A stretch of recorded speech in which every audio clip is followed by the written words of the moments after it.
Hello, everybody, and welcome to Stat Check episode 166. This episode is titled A New Year, 500 New Worlds. I am Innes. I am joined by Anthony and Nathan, and we are here to talk to you today about all things Warhammer. It's been a couple weeks since we've been with you. Thank you so much, everybody, for bearing with us as we took a well-deserved Christmas break for everybody. I know I didn't get up to much, and it was wonderful, and I hope everybody else also didn't have to get up to much, because truly, that's the best way to live your life. I'm back into the swing of things now. I assume you guys are as well. But how have we been? How's everybody doing? Anthony, you want to kick us off? I'm good. I went to New Orleans with Anna and her parents. That was pretty cool. Cool city. Lots of art, lots of music stuff. Didn't do a ton for New Year's because we got sick on the way back as our parting shot from the city. So that was, spent a little bit of time recovering from that. Work stuff's been super busy. And then I'm doing LVTT into Pyra. So it's many prep, much Warhammer. As we enter the Anthony plays a lot of games in real life and reports back part of the year. So Anthony cries because every time he has to play, the game is terrible. This part of the year is not known for its well-balanced, enjoyable meta, is how I would phrase it. I think we're 2 for 2 on the last 2 December slates being net negative for the game. So should be interesting over the next little bit. Hey, look. Between that and Grotmas, last year was a disaster. And that's what I'm saying. Fantastic. Yeah. Yeah, we come out of the December update like, oh, God, all right. I guess this is what we're doing WTC prep season on. Fuck. Well, let's figure out how good all our prospects are while we make them play Catan against each other. Yeah, yay! Learning is fun. Uh-huh. Yeah, so it should be it's gonna be an interesting couple months. All told, we've got we've entered the spooky season meta, folks. They have made some errors. But we'll talk about that a ton in a minute, I'm sure, and I don't want to bore people with my thoughts on that right away. So, Nathan, how has it been going for you, bro? It's been good. I went back to Minnesota for 10 days, which is like the longest I've been back to Minnesota in quite a while. Nice. I did not get sick, fortunately. Sick? Yeah, it was a good time. It was very relaxing. I don't know. Being with the family for like 4 days of rapid holidays, followed by 6 days of not really doing very much until New Year's, and then doing some stuff for New Year's, and then going home. Yeah. Took the train for part of it, which was really nice. We got a Rumet and kind of got to see the river valley around the Mississippi and count bald eagles, basically. Which was that's sick. Yeah, so we saw like 40 bald eagles, which, insane. That's way more bald eagles than I'd ever predict to see on that route, ever. Yeah. Played some Warhammer 40k, assembled some models, got some stuff ready to play 30 Possessed, even though the new situation seems real bad for 30 Possessed in a lot of ways. It's not the best it's ever been. No. I did the math on how likely it is for 10 Chosen plus Abaddon with 2 CP and like turbo slamming reroll hits and reroll wounds. It didn't do a Nightbringer and was depressed. Not enough. Nope. Not enough. Yeah. So it turns out Mortarian's good when he doesn't have to spend a CP for his -1 damage. True. And also hits like the Dickens back. It's a real different set of consequences when you fail. It is. I played my last team game for the Vizsla Team League, which was fun. I played into an Eldari list and just drew shit the entire game and scored like no points and then won 50-45. Yeah. With Abaddon stretching his 10 Chosen squad from the middle objective to my opponent's home objective, where they were doing sabotage in my opponent's deployment zone. Yeah. And then the Chaos Lord charged and failed to kill 5 fire dragons, and I was like, neat.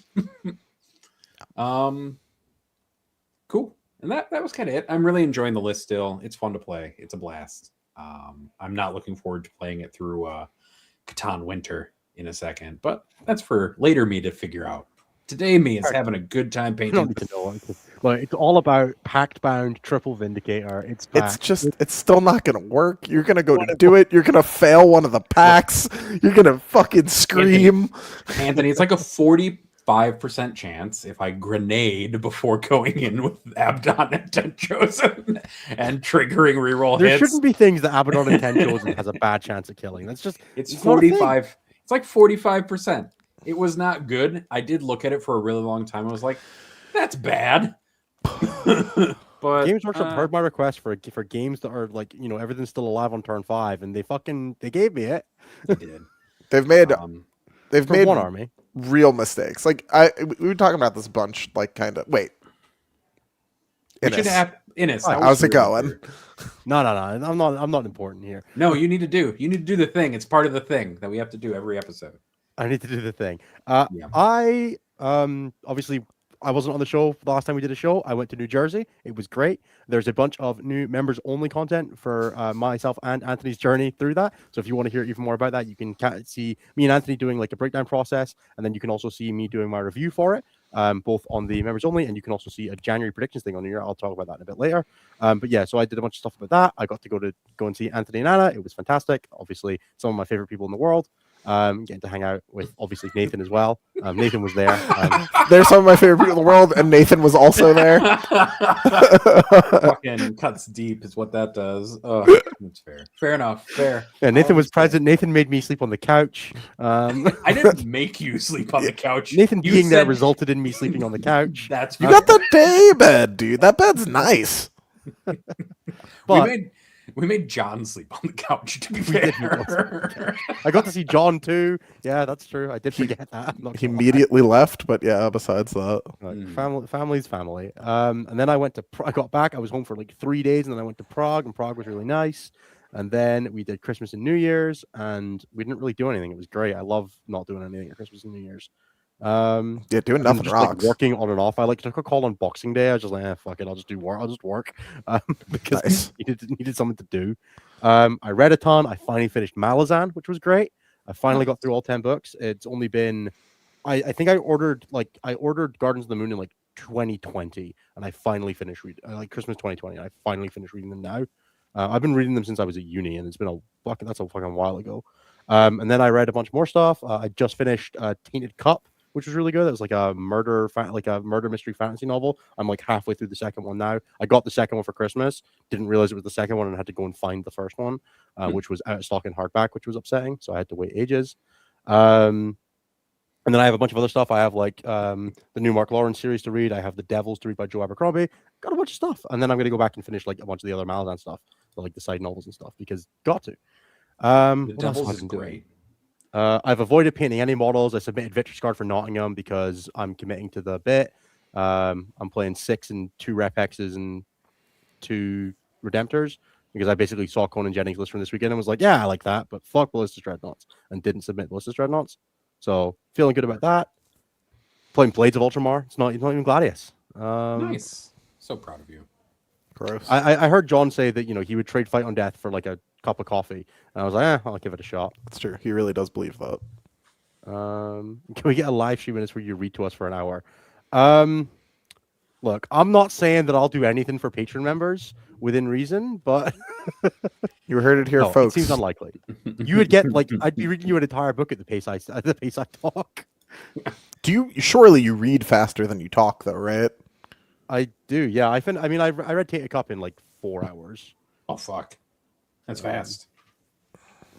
Gotta go.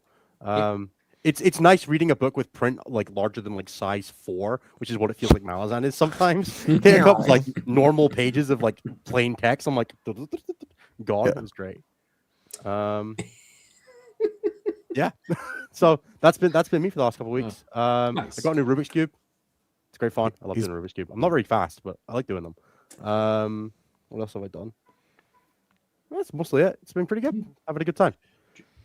Do you want me to go through like the 5 sets of stats that we've got, and then we can continue on with our lives? Are they like 100 games total? The 1 week in December is 217 players, which is 1,200 games across 2 events. 2 events. Yeah. Go on, do And- it. It's in the name. You've got to do just because it's going to amuse me to do this. All right, so there were two. This data set is just split up, so I'm just going to run through this really quick. The last week of the new year, we had pretty much no 40K being played. I hate to break it to you guys, the holidays are real dry. If I attach the weekend of the 21st and the 28th together, I get 217 players and 1,200 games, with the top faction being Chaos Demons with 6 players and a 68.9% win rate. So close to greatness, and so far. They were just had a Death Watch with 3 players and a 63% win rate, and Drukhari with 5 players and a 62% win rate, who had an event win and an overrep of 5.43. Just, go to show you what this data set looks like from a size and weird overinflation of important statistics perspective, at least. Other than that, in the top 5, we got Leagues of Votan, who had 4 players and a 60% win rate. And then finally, a faction above 10 players, Blood Angels with 13 players and a 55% win rate. And then Space Marines were behind them, 22 players, a 54.7% win rate. Nobody has event wins from them outside of Drukhari, essentially. Next event winner was Eldari, who won an event despite being hit repeatedly with the Nerf bat. it was Seer Council, though, notably. True. They also only had 8 players and a 51% win rate, so they had an overrep of 3.39 because their player rate is so small. But yeah, that's kind of it. I mean, at the bottom, it's like 3 people playing Black Templars to a 36% win rate, 5 people playing Thousand Suns to a 36% win rate, 8 people playing Imperial Knights to a 37, and then Imperial Agents with a 40, and Genestealer Cult with a 40.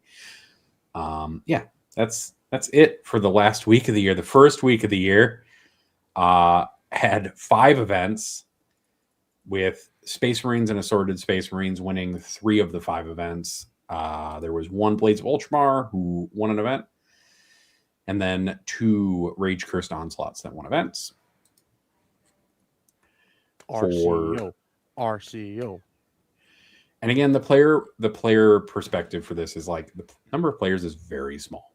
Chaos Space Marines had 6 players and a 61.5% win rate. AdMech had 4 players and a 60% win rate. Sisters had 6 players and a 58.62, and then Chaos Demons had 15 for a 56. And then Blood Angels round out the top 5 with 17 players and a 55.7. And then at the bottom, we have Eldari with 5 players and a 32% win rate. Classic. Imperial Knights with 11 players and a 33. Tau Empire with 8 players and a 33. Orcs with 7 players and a 36.3. And then Chaos Knights with 13 and a 37% win rate. Other event winners were were Coterie, and then Thousand Suns with Rubrikai. That was kind of it. That's it for stats, folks. We're not really going to see stuff kind of pick up again until I think this weekend when we start to get events, and then the next weekend when we start. Yeah, I know, like Nottingham's this weekend, Alpine Cups this weekend, which is obviously team events. There should be a ton of data coming in. Nottingham's like 370 players again this year, so yeah. So we'll start to get like an actual good picture of how things are for the most recent set of rules before 500 Worlds and all that stuff gets added whenever it gets added in. Yeah, that's kind of it. We're in a weird spot because all those numbers are small. Yeah, certainly it's looking like Sint is doing what we thought and doing very well. Grizzled has not been popping up quite as much as I thought, but definitely showing up. And Ultramarines are really good in Sword Blood Angels. Yeah, people are just always hesitant to swap to Guard. It's not a very exciting army to play as. Yeah, I would agree with that. I just don't think there's like a lot to talk about that we haven't already talked about kind of ad verbatim and is supported by the stats in this situation. Sure. And we're about to get all of the data we need to kind of really draw conclusions from it. Because as much as I love the data system that we've got, when you have less than 10 players on a week playing a faction, it hyperinflates some of the overrep and other things. It's very much like, hey, I don't think we have ideas, but not patterns. Yeah, we're looking essentially at the variance from week to week, and then we're looking at just discarding certain analytics because the data pool is so we kind of rely on having enough events to discount, like, hey, good player this weekend played this, right? As being like, that's a thing we shout out in the event wins column, right? And that's fine, but it doesn't skew the number super hard. But when you have something like this where it's like, okay, one really good Eldar player took Seer Council and won with it, is that representative of Seer Council being good, or is that guy really good, right? It's a much bigger effect on smaller meta. But think- after this, Oh, go ahead. Anthony. Nope. I was going finish to what say you were after this weekend, we'll actually have enough data to like peek at in summation with all of the other data from the last. And then we'll throw it all in the fucking bin. Correct. Then we will throw it all away. Yeah. I'm gonna be honest, boys. I think we would have been better off if they just committed to raising the power level of the game and not executing Eldar for the sin of existing. Probably. At this point. Because they've clearly now what we've done is we've gotten into the what was the bad part of ninth, where we're just in like pop up, knock down, next thing springs up, pop up, knock down, rinse and Yeah, repeat. you're looking at these Catan data sheets like, was this balanced against Yanari or? Even that wouldn't have worked, right? Like, yeah, I don't what would have been the answer to this, and what would have been probably a fairly reasonable answer to this, as counterable as it was the older versions of Eldar. You know, that no longer exists. And now we're here with whatever this will bring. Do we want to talk I think in a general sense about what we've been previewed for 500 Worlds and what we think about it? sure. Should we do it in order? Because it will increase in ramping power. Sure. So Titus seems all right. He's pretty good, right? I wouldn't go as far as to say he's like, his mechanics are broken, right? Like just fundamentally, the mechanics are broken, but I don't think they're busted. Yeah. It's kind of where I'm landing. Everyone freaked out about the wrong release on this day. Mm-hmm. On this day, people looked at the wrong data sheet. Right? So he's Yeah. a Space Marine Captain profile, except he's also got a 5 up field of pain and an extra wound because he's very durable or something. I didn't play Space Marine 2. I'm not overly invested in his character, but apparently he's very durable. Yeah. He's getting the I need a term for this, whatever like the ultramarine extra is, because like there's no reason ninth ed Tyranid profile, right? Like he's just doing there's a just little more. no reason for him to have that feel no pain. Or the 6th wound, like Him being tough is represented in theory by the extra wound and his get back up. yeah. Should be, a done job, right? We did it. Yay, he's tougher. Why? Why does he feel no pain? Okay, so next he is 8 attacks at 5-1-2, anti-infantry 2+, which is a weird fucking profile, but I don't mind it. Weird, but I'm cool with some weird ones coming into the game. That's fine. It's all right for a profile to be like, okay, man. Yeah, it does that. Deathwing Knights. Yeah. Not killing any Deathwing Knights with him, but that's fine. Not killing a single fucking one. And then he gives his unit sustained hits, Which is cool. good. Yeah, sustained hits is a good rule, right? He gives himself sustained hits, gives his Victrix Guard sustained hits, gives his 10-man Assault Intercessor Squad sustained hits, whatever you want. It's cool. Sustained hits. You lose me Not on a the thing last that any one, other but- Marine character does, generally. Whatever. I don't love that it's ranged and melee, but you know what? You're putting in Stern Guard, I have less issues with the fundamental concepts that you're playing with. Yep. And then on a 2-up, he fights on death. And if he kills something, he gets back up. Yep. And that's once per phase. Or turn? Once per turn? I imagine it doesn't matter if it's once per phase. It doesn't matter. I don't Yeah. think it has a limitation on it, actually. It could be once per phase or turn, and It's it would if be the he's not same fucked thing. already. Yeah. Yes, You it's have if he's to have not not fall fought already. That's it. He fights on death, and if he kills a motherfucker, you got Titus back at D3 wounds remaining.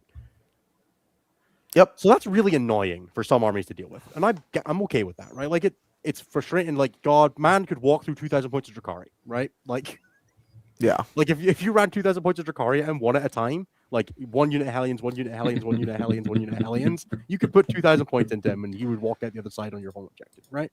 And like, all right, cool, I guess. It's going to be really annoying stood in the corner of a building.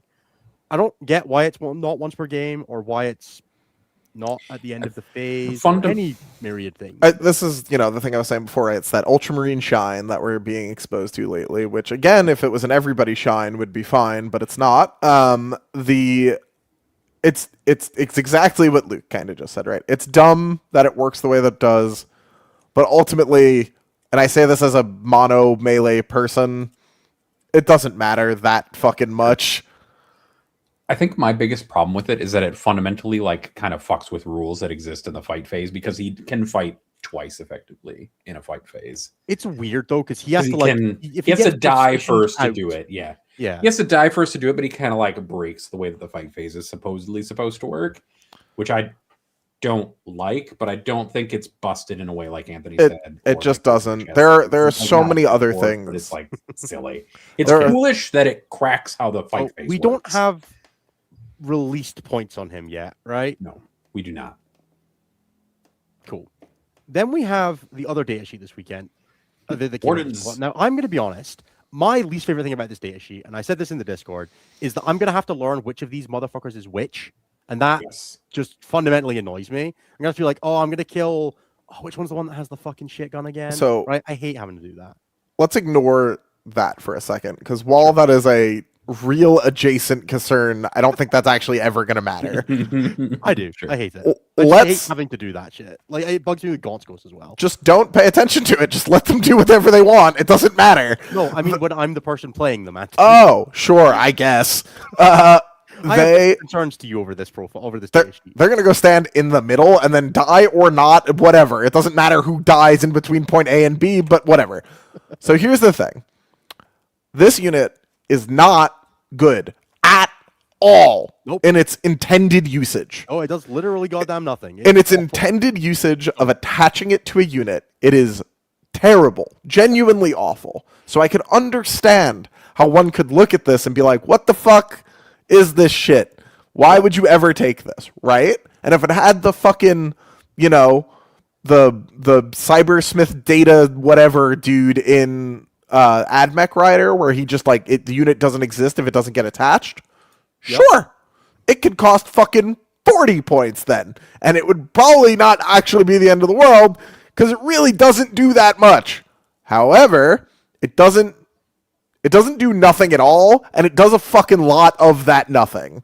Like the old Celeste days, where Celeste did a lot of nothing, this unit does a lot of nothing. So let's go through what a lot of a nothing looks like. So it is 6 models? Yep. S- Six models. Six models. So you got 6 models. They're toughness 4 Four. on 2 of them and toughness 3 on 4 of them. It's toughness 4. It's toughness 4 because that's how 10th edition works, right? It's just you use the highest toughness of a non-character model. Yep. They are all 3 wounds except the Space Marines for 4 wounds, and they have a 3-up or 4-up armor save. They have a grab bag of weapons. Broadly, there's like That a guy don't with a matter. banner, a guy with a power sword and a storm shield, a guy with an invulnerable save and a power sword, a guy with a power sword, a guy with a crappy D6 damage gun and a power stave, and then a guy. It just- a guy. Just It's dude. this is the equivalent of the old war dogs that I would run in Bile when I would joke that I would run them without arms for a 20-point discount. This is the same shit. Yeah. You could remove all weaponry from this data sheet and it would not matter at all If you left except the for the storm shield banner. a factor field, Yeah. Yeah, both shields and the banner. You could take away their swords and their guns, and it would be totally fine. Because what this unit does is that a space in which ultras often suffer is that their best like trash unit was that god awful grav captain that everyone shits their pants about. And now what they have instead is a trash unit for adults, which is a 12 OC, 20 wound monstrosity that has no business existing. and it's going to be Teehee pointed, right? It's Like, 90 points, 9-0. It's we don't officially know that. we right? do that, we do, but that's fine. The NDA on that went up when they went up, so Sure, but, like, they're we 90 have- points. There is not a printed document that says that as yet, right? Doesn't matter. They're 90 points. Just saying. Yeah. So 90 is stupid. You are paying like these are this like a better point per wound than Neurogants and Tyranids, who do also nothing, who but do literally nothing. yeah, They're almost the same points per wound as Gretchen from. Actually, they're the same points per wound. No, they're worse points per wound than Gretchen because Gretchen are 12 wounds for. But they're also whatever. toughness 2, Yeah, they're toughness 2 instead of toughness 4 with invulnerable saves and armor Now, saves. They also like not irrelevantly do give you redeploy 3 units for no fucking reason. Oh yeah, I forgot about that. That rule's pretty good. On your 90-point trash piece. Again, if all the unit needs, honest to God, they can balance it literally instantly. Drop it 20 points, make it But that's the attach. hero rule. Yeah. Done. Must attach to Titus. Must attach to fucking something. I don't even care if it's typhus or Titus. Yeah. Yeah. Like I mean- I think there's some interesting applications of it with a big squad. It's just not that. Whatever.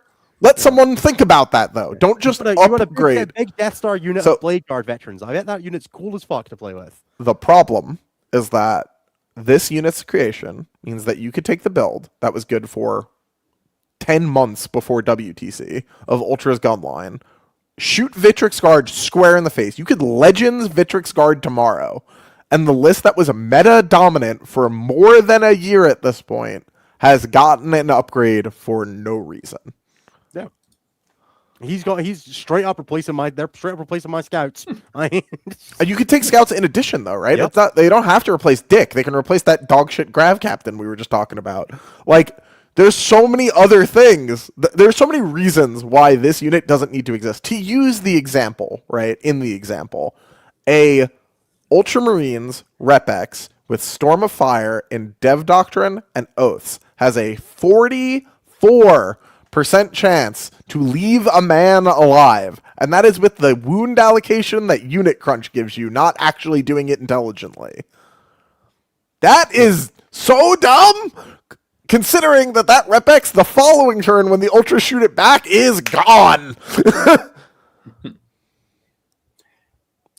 If you've ever tried to kill Gaunt's Ghosts, you know how fucking frustrating just like a 6-wound squad of guys can be when there's like 2 of them in the open. And you're like, that's fucking 4 OC. I have to put something real on that objective and they'll reactive move or... And put the rest on. put, like my fucking army into them, I guess. And it's like, it's just fucking Lucia Vesta stood on the objective, right? Like she's going on the objective with her 2 OC so that your lone up can't flip it. And you're going to one-shot them with what? Come on. Again, bro. I just said the Rep-X, for context, that same Rep-X does like 14 damage to the Nightbringer. Like,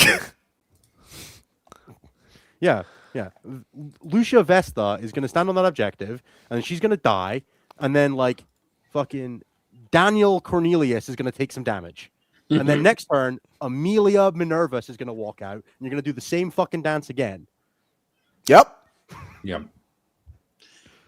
They've made a mistake. Yeah. And I think, to draw a comparison to the last time that, the closest possible comparison we have, I would say, I guess, is when this was happening in the middle of 9th, right? Not the end of 9th, because by the end of 9th, it was mostly like, largely pretty cool books, and there was like 10 armies that you could argue were the best army in the game. And we were all, fighting on, it was a when everyone's super, no one is situation at the end of 9th, it felt like. This right now feels a lot like the middle of 9th, where it was just like what released alongside the data slate. Tower Custodes? Yeah, whatever released like alongside the data slate is basically going to be irredeemably fucked for X amount of time, right? And I don't know, Ben. I started at the end of 8th at Psychic Awakening, and it didn't seem like it was like this. It was. Okay, that's fair. It was just like Marines were already dominant when I started, and then they just maintained dominance. So it didn't seem to change much. Feel different, but secretly it was. It was, it was under new management dominance, but it was still dominance. Yeah. Okay, sure, that's fair. I didn't, like I said, I was when I was first getting into events. So, sure. But the more, I guess, if that's a more fair comparison, then fair enough. But it does, to me, right now, feels like the middle of 9th. Honest to God, if I was like a singles one trick, I'd be taking a break right now. If I did not have the commitments that I have to like playing in all the team events that I have, I would probably take some time off until 11th. I just don't, I cannot imagine being like, all right, dude, let's go to my event. Like, at least, part of this, for sure, is the like melee-based armies that I play in light of the recent Ultramarine and now Necron releases, right? That feels real bad. It's probably the worst it's ever been to be melee-based with those armies punting about. Yeah. There's stuff that you can do, but it is genuinely likely that come Pyra, there is a team on it with me and Brian Dougherty that does not field World Eaters. And the depth of the insanity of that statement is nuts. Like, for context for the ITC single-minded folk out here, that is the only 2 people to have ever at any point won Best in Faction World Eaters. It's been me or it's been him, and neither of us will take them to Pyra. Sounds about right. So let's talk about Necrons. Yeah. And we'll Alright. talk about the 2 data sheets, and I'll just run through them real quick. So the first of the 2 of them is Necrosaur Amentar, which is that new Destroyer Lord that they talked about. He moves 10, it's T8, 3 up, 4 up, 9 wounds, 3 OC. He's got 4 ranged pistol shots at 621, and then he's got 6 extra attacks at 611, and then notably 6 attacks at 10-3-3. He provides Why? 6 up or a 5 up feel no pain against mortal wounds and psychic attacks. Why? He has War Lone gear Op- ability, dude. He's got Lone Up within 3 inches of Destroyer Cult units. He gives sustained hits to Destroyer Cult units or any other unit as long as they're targeting the closest eligible unit. And then if he kills something, you can select one of their Destroyer Cult unit within 9 inches of him, and they get reroll 1s to wound. But the best part about him is that he has fights first. In my opinion, he's got fights first, and it's crazy. Why does this model have 5 fucking rules? 3 of which are auras. Yep. They stopped doing this. Like, they don't make, like, in general, like, the Smash character lane has been pretty vacant for a while. And now all of a sudden, it's like, bam! Here we go! We're back! And again, if we were back, tight! But be back for everybody! Yeah. Why is it that we're so back? It's specific to the things coming out in 500 Worlds. I will And also birds. say, I Can think I also say, I think like, this is again- kind of Sorry, go weird. for it. Go ahead, Ennis. No, I was going to say, No. I don't think this is something that Necrons really needed. Like, it fills a hole No. of something that they are weak at, but it's okay for armies to have weaknesses. They didn't need a fights first amplifier who can heroic have- and murder big elite units. 2 follow-up questions, both of which are Sure. related to his profile. One, Yeah. why does he have a 3-up armor save? I realize that that's like a weird complaint, but the Mm-hmm. dude is huge and made of the same stuff Saras is. Why is he not a 2-up armor save? Maybe Sarah should be a 3-up. Mhm. Why is he infantry keyword? That is very funny, actually. He is infantry keyworded. So that he can breach, dude. Yeah, so he can get through walls with his Scorpec destroyers who are the same size as him. I don't He can't lead understand. those. He can't lead them, but he's the same size as them, notably. He's on a different base. I meant like profile. I think he's the same. He's quite a bit bigger. Is he? Damn.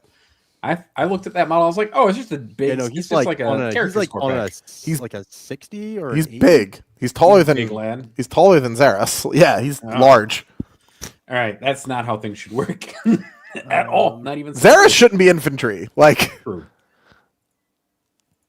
There he If- is. He's goddamn huge. Oh wow! Holy he's big. fuck, Holy yeah. crap.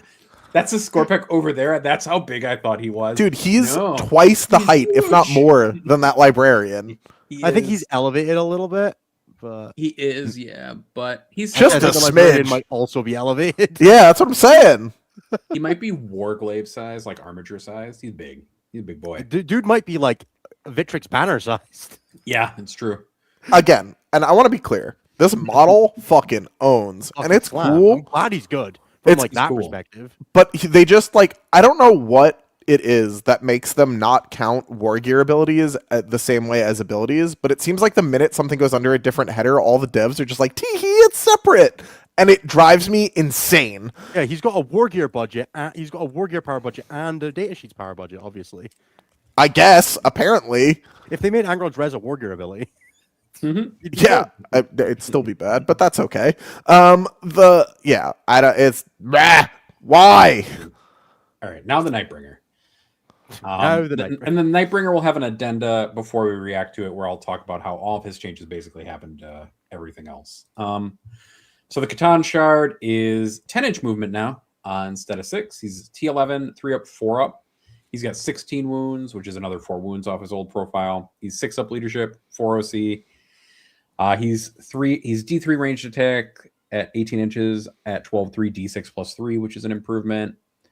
on His the melee AP prof- only. I think I Yeah. think the only thing that changes his defensive profile is the plus True. 1 AP there. It is. He's got 6 attacks at 14-4 D6 plus 2 dev wounds, and then 14 attacks at 8-2-2. He still does the drain life thing where enemy units within 6 inches on a 4 up take D3 mortal wounds, and then he is now -1 damage instead of half damage. And those changes And he has deep strike, I to don't know if you mentioned wounds. Yes, he also does have deep strike now. It's 4 more And his wounds. changes to move, wounds, and the necrodermis change are apparently attached to all Catan now. They all have those changes, which is what So they just fucked up. This is the Knight's problem just again, which is frustrating. Oh, he does notably still have his 5 up feel no pain. In case I forgot to mention that. Yeah. So they don't value wound increases enough, I guess. They gave this thing 6 extra wounds functionally, right? Sure. Mhm. And 4 inches of extra movement. The problem is the cost. Like, it's fine to do what they did. I agree that it needed a power budget expansion. Like, it needed to do different shit for it to be good, or we end up in 30 Custodian Guard and 3 Land Raiders, right? Yeah. But what it got was not 10 points worth of buffs, right? Or whatever it ends up being. Yeah, so for context, like, we are under the impression at the moment this thing is 315, Yeah. where the current Necrons is 305. 305. I would have paid 10 points for deep strike, let alone the rest. The rest, right? Part of this problem, again, is that they scale defenses for a game's offense that doesn't exist. So as an example, right?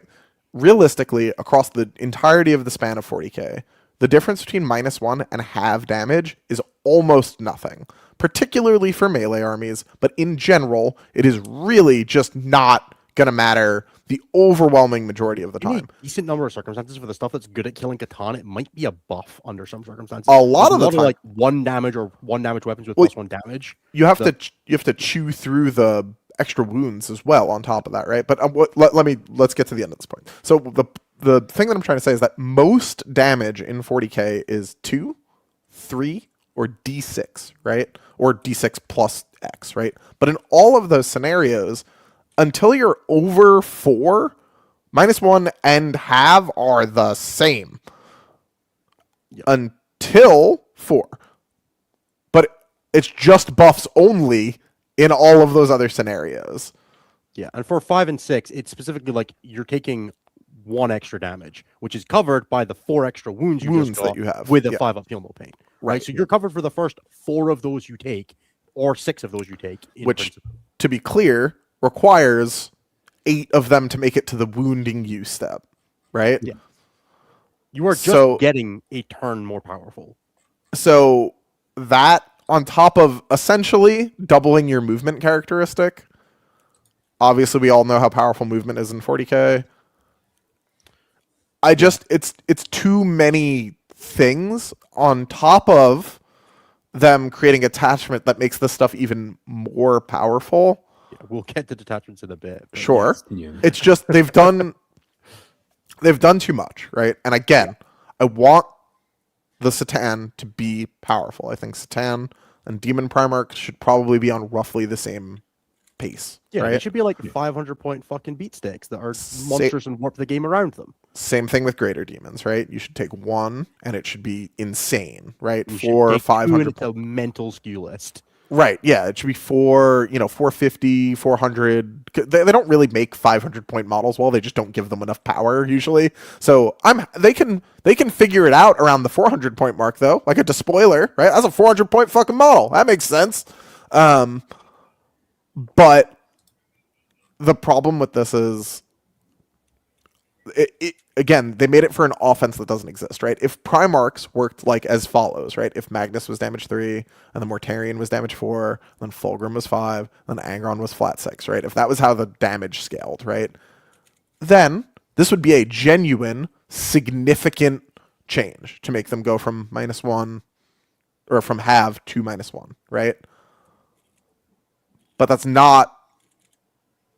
It doesn't make sense. It just doesn't... Like Magnus is 3 and Angron's D6 plus 2, so unless like half the time it doesn't matter. Right. And it's like, okay. But as an example, you should not be able to fit a list with 3 of these things and the Silent King and still have 6 trash pieces in that army. That's stupid. Do you not want to play against the Salad King giving these things +2 move, Anthony? Or reroll ones to hit and then picking up sustain from the new guy. It's Yeah. bad news bears, Like, dude. +2 move and then reroll ones to hit. That's what I'm saying. Yeah. Yeah. It's going to be a problem. It may not be a problem all the time. It may not be a problem that top players cannot solve. It may not be all I'm saying, I definitely started pricing up a Necron army. I was like, well, I'd be stupid not to, right? It right now, it's very cheap to get into if you can get the Satans for not fuck you prices. Because you just don't need that much other shit, because the Satan, you can genuinely plonk a Satan on a flank and be like, he's got that, and then focus on something else. And that's crazy. I think it feels like they're being priced around them being selfish models because they don't have any like buff auras or anything like that, but that doesn't matter. Just Everything's a selfish. Fulgrim doesn't have any buff auras. Angron doesn't have any buff auras. Like, I'm fully aware. Yeah, like Fulgrim keeps coming down not because he's bad, but because he's on the stupidest base of all time. Sure.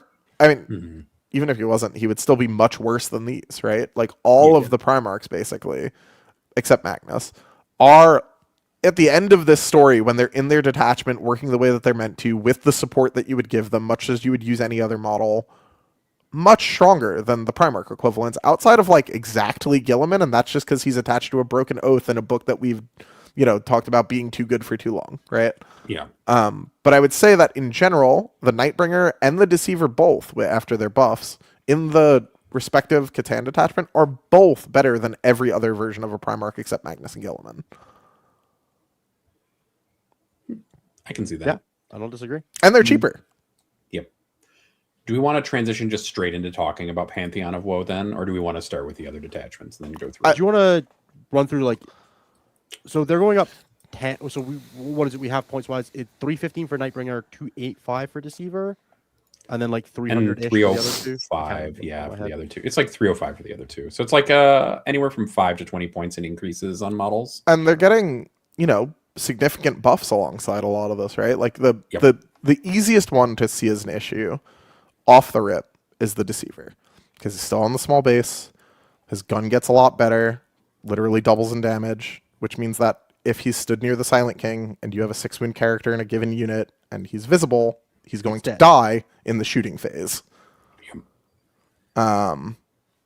That's bullshit, dude. Also, like notably gaining Deep Strike, which in Hypercrypt is fucking annoying. Huge.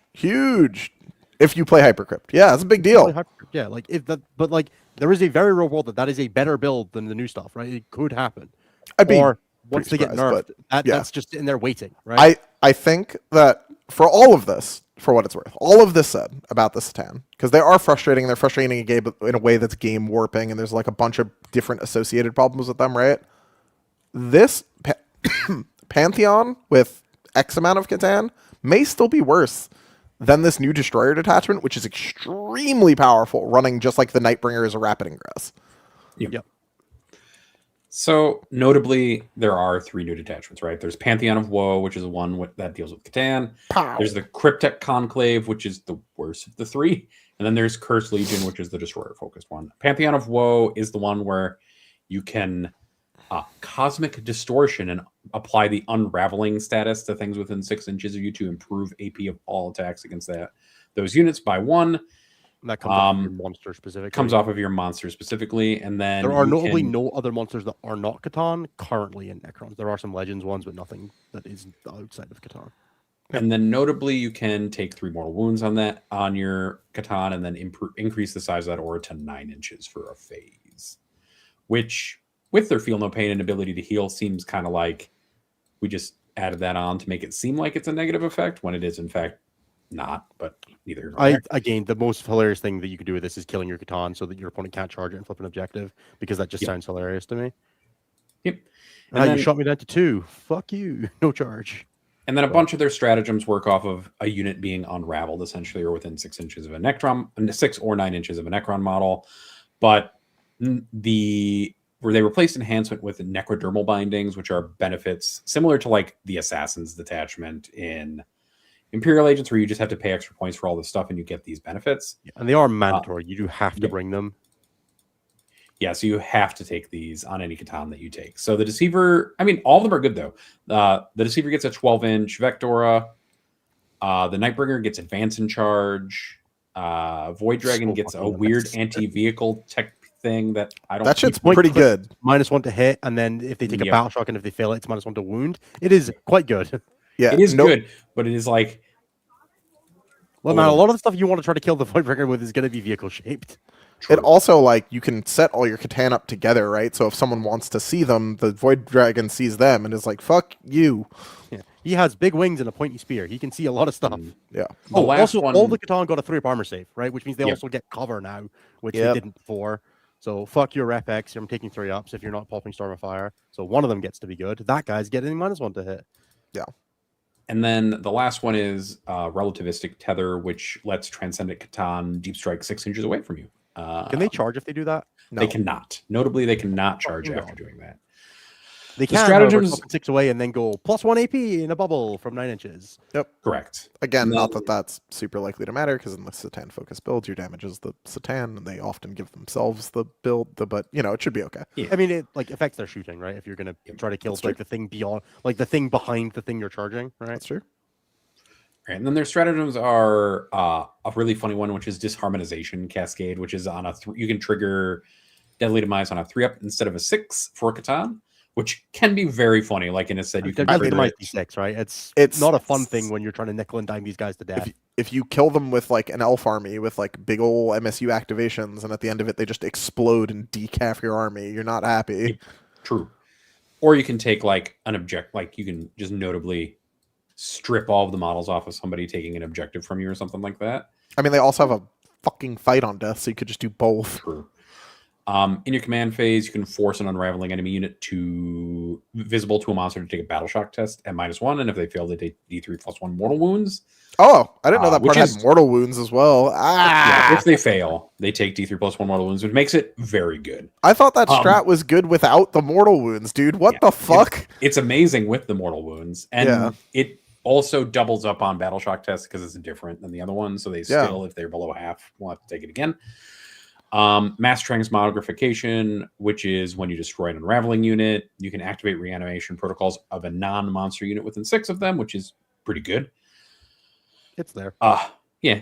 Entro, if there's an aura targeting one when a non-monster Necron unit shoots or fights, give them reroll 1s to hit and reroll 1s to wound if the target is unraveling. There's a Notably, lot of things not that do monsters. like that, but non-monsters.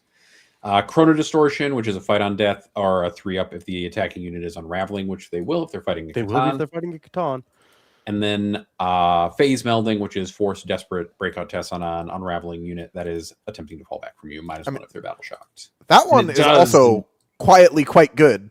Yep. It also notably works on monsters and vehicles, which most of them do not. Oh, also didn't know that. That's gross. Yep. Yeah. So that is If you battle shock someone and then you're like, by the way, desperate at a fucking -1. mhm. Playing against it was always one of the more annoying things about playing as bully boys was that Yeah. fucking stratagem. It's Yeah. like, no, fuck you, stay or die. Yeah. Yeah. This detachment is very good. Yeah, it has a bunch of shit that It's the way it's good is also like mildly annoying, because it's like none of these abilities are you're going to use just all the time, right? right. So the Necrons can just sit on a bunch of CP and build it up, and then be like, oh, the situation happened, spend. Otherwise, guess who's re-rolling a lot of their fucking saves every turn? They're also like a bunch of them are good in a really frustrating way, right? Take a battle shock, might work. 3-up fight on death, might work. 3-up auto explode, might work, right? They're just Yeah. going to be frustrating for both players in every situation as well, because you're just Yeah. going to be like, oh man, I got screwed because I failed the 3-up on whatever, or oh man, if you had just failed that, they're just unfun mechanical interactions. I think I don't like it Mhm. very much. All right. And then I'm going to quickly walk through the Cryptech one just because it's here. The Cryptech one is that Cryptech models get assault, and then each time a Cryptech unit is chosen to shoot, they can pick a bunch of benefits, which actually are good. Anti-infantry 3-up, anti-mounted 4-up, assault, heavy, or ignores cover. Yeah, that's the Anti-mounted detachment. 4-up is disgusting work. But I just can't remember the last time I saw an anti-mounted Fuck thing, and that's Kroot. very funny. Fuck Kroot in particular. Ignores covers also, and anti-infantry 3 can be both. They have a lot of, for what it's worth, Necrons do have a fair amount of dev wound output for specifically Yes. killing infantry and mounted keyword. This attachment's going to be really good at that exact job. No, Tomb they Blade, get good at killing vehicles and casters. monsters. There's a as strat well. to give cryptic keyword.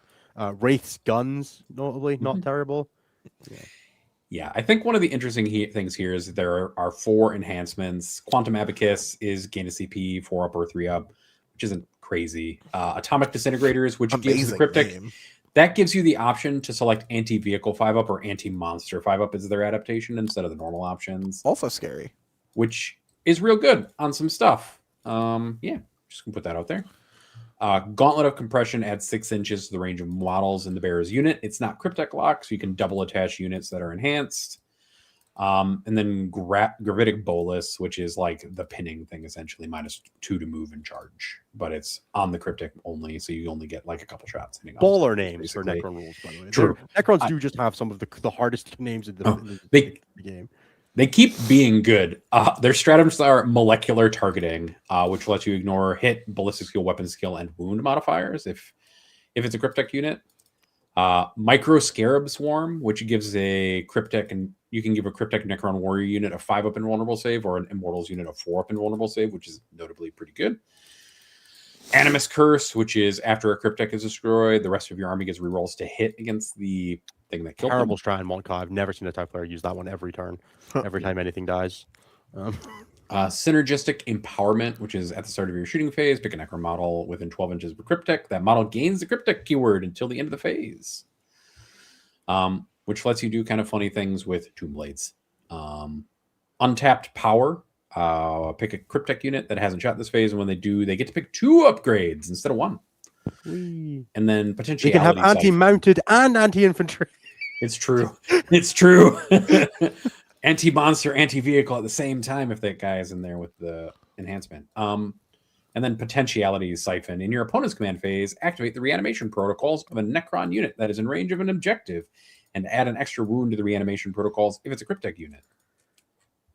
It's a good name. I like that name. Yeah. All the Necron things have awesome names. I don't even... Yeah.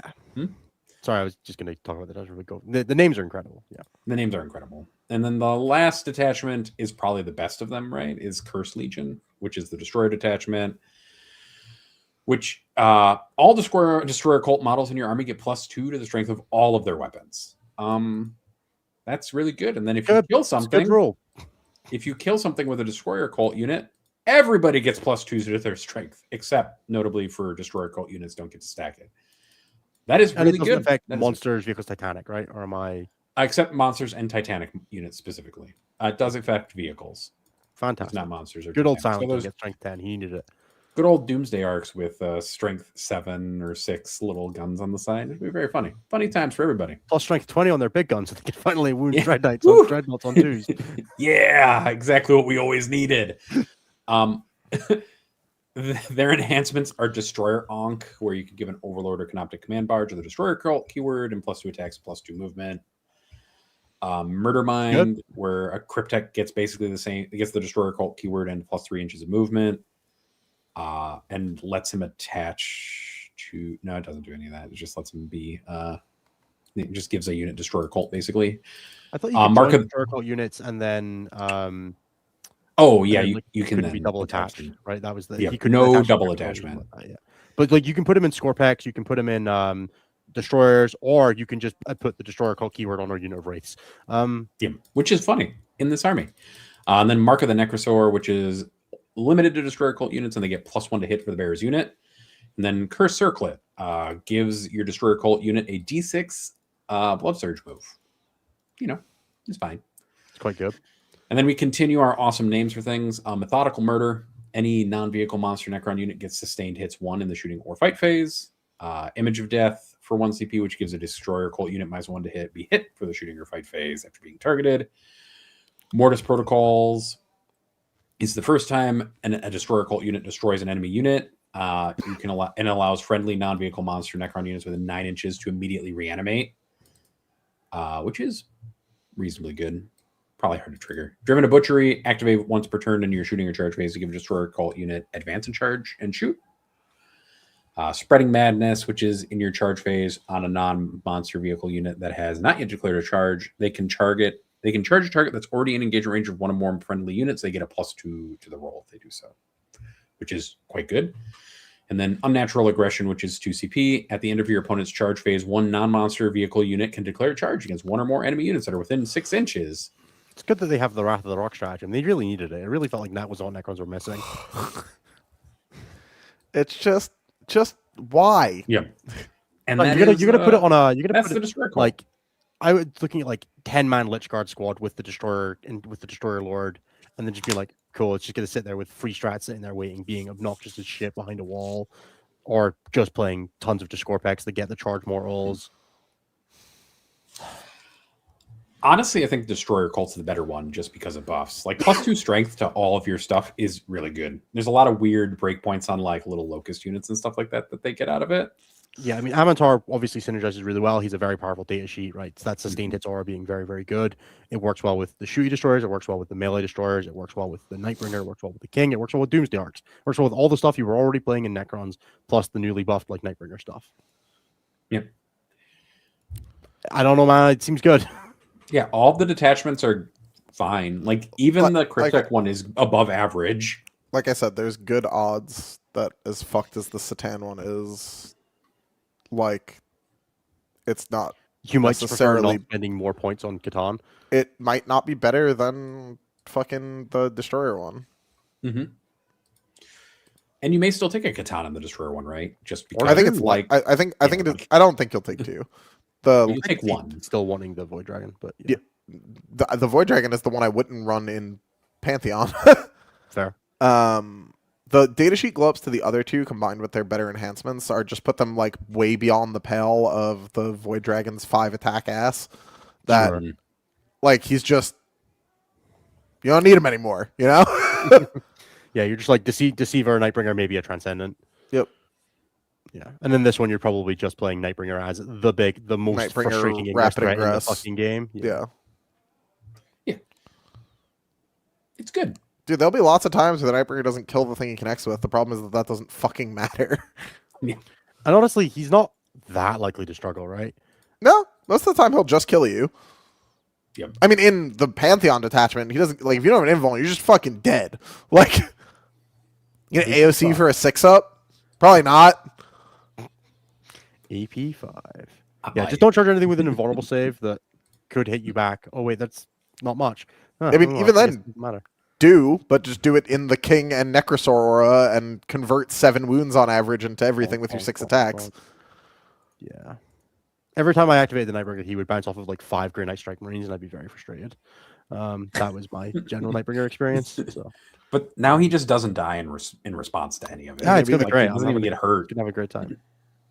Like he'll just sit there and be like, and now I regenerate and gain back his wounds. If The you're last time I good- played, I've told you this before. I'm not a Necron player, but I have been a Catan player in the past. The only times I've ever played Necrons is like triple Transcendent, triple Tesseract Arc, and then I played 4 Catan Hypercrypt for 1 Pyra, and that was great fun. So I'm feeling the call to the light again. It's hard not to love an army that's like 4 models basically that you have to paint, and then an Exactly. assorted garbage. Like it's the same thing that Demonic Incursion gives you, like vibes wise, or like Crusher Stampede in 9th edition kind of gave, right? Where it's just some big guys and some garbage, and you're just painting some garbage. if you're good at leveraging high power models with a low unit count across your army, and you're good at managing the screening that's required by using, a combination of like 4 40 mils basically to be like, actually, you can't come in anywhere except in front of me. And in front of me is the death funnel. Mm-hmm. Yeah, I'm very excited to try this detachment or this army. It seems like a ton of fun. Yeah. I'm hyped, but it also seems like it's going to be actively miserable. So, if you are having to play in this environment, what are we looking at as tools to deal with this? So here's the thing. Nothing, and I mean this without a sense of exaggeration, nothing efficient into them. that I play can down them in one. Like, not 20 Berserkers with sustained lethal, not 3 Exalted with the Glavebound, not Angron, nothing. The closest you can get is if you spend 415 points on a Glavebound leading 6 Exalted. You get there on average. Yeah. That's it, though.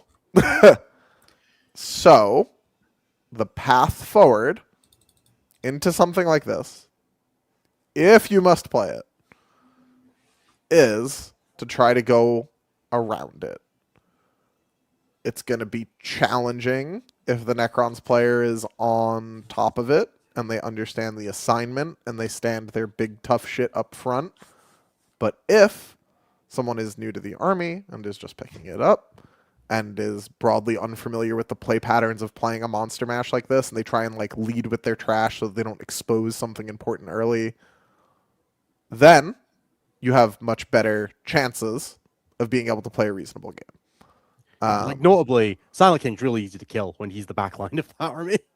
You know, really easy model to kill the Silent King, right? We all just trivially murder him. Not so much when he has the new and improved psychic and mortal wound defense from his little homie next to him, and that's like, not to, go too deep down this rabbit hole, but assuming one were to spend the 415 points on the Exalted 8-bound and charge the Satan, you best hope that Papa Necrosaur is nowhere nearby, because bad shit is coming to you real quick if he is.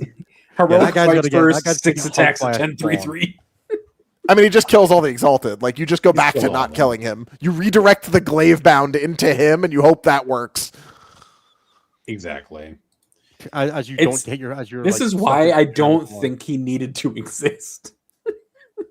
Well, we're way past that, pal. We're into solution time. I'm just warning people we're into about, like, solution hey, if you play the shit that I play and you try and solve him in these ways, these are things that may happen. You are going to get wrecked.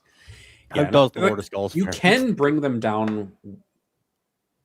Badly, because he hits on... It just doesn't... His numbers are wrong. What about Abaddon and the Lord of Skulls? Abaddon and 10 Chosen has a reasonable chance of doing it as long as you grenade before going into the Nightbringer. If You can grenade probably- before going in, Again, it's like a 50. You can probably make a pact-bound CSM list, because this is the shelf we reach to. The Chaos Super Faction fucking break glass in case of emergency. Oh no, someone's trying to stat check me, boys. Yeah, Pax-bound Hellbrute. yeah, you pussed out the old Papa Skark special, and you apply guns to the affected area and hope that it works. Yeah. I'm gonna be honest, probably won't, but it might, and that's more legwork than you got in a lot of the other times. I will say, on average, kill a traitor enforcer. yeah, it's not even fucking close. I will. That guy is my favorite little guy, though. He's a hero, but he's not living Catan, guys. No, he's not. He's not surviving Catan. I will say that the much maligned, heavily nerfed, broken out of existence, shattered by the weight of their nerfs, Thousand Sons, on the other hand, can put the fucking spark to these stupid star gods like basically no one else. Yeah. 30 rubrics will make these things or 30 Terminators will make these things evaporate. Doombolt is not their friend. Terminators, the Coven builds, go down the line. You dumbass! You walk near the Infernal Vortex. Well, it's just you have a valuable unit. What an idiot! Bow. 100%. Oath a moment bonus AP. Yeah, I think. Look, there are armies that can do it, right? But they're all the armies that have very specific targeted, like fuck that thing mechanics. Your Ultramarine Oath, your Thousand Sons. You really run out of shit pretty quick after that. I'm gonna be honest. Yep. Because their shooting's been improved, because their melee's better, because they have more wounds, because they're faster. A lot of the old like just hold them at arm's length and shoot them until they're gone is gone.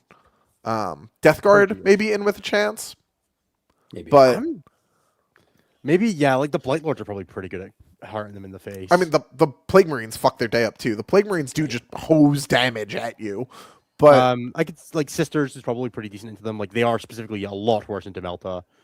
they're They were already pretty bad into it, and they're worse now. The Volbrick is probably okay. those in them. extra wounds are trouble for Sisters, man. Sisters are really good at doing like 11 to a Catan. But yeah, it's not good. No. Yeah, they are like the kind of thing that you should be solving one of in an army, and you're probably going to have to play against 3 of them at least some amount of the time. Yeah. Yeah. Yeah. All right, man. So you killed the Nightbringer. He's got buddies, right? Like he Yeah. got friends. God forbid he has the king behind him, genuinely. Like the king getting the sustained aura from the whatever dude is comedy. Why is it an aura? I don't know. I don't know. Why does he have Well, 4 bro should- auras? Bro should be picking one. He should have had Well, to you- pick you one. see, He should have got to 3 pick. of them Does are he want only to fight triggerable first? Does he want auras. the does he want this? Yeah. No. Caladius It's- tanks can still drop them. Man, Caladius tanks, like you're It's handing gonna take them. you a while. You're handing them saves. You're handing them saves, right? The- 100%. But The problem is if they take a reanimator, right? Where killing them is either congrats, you've done it, or oops, you've done nothing. Yeah. Which, if these models either did not have a feel no pain or did not heal, I'd be on board. We could leave them at their current cost, even. But they do. They have both, in fact.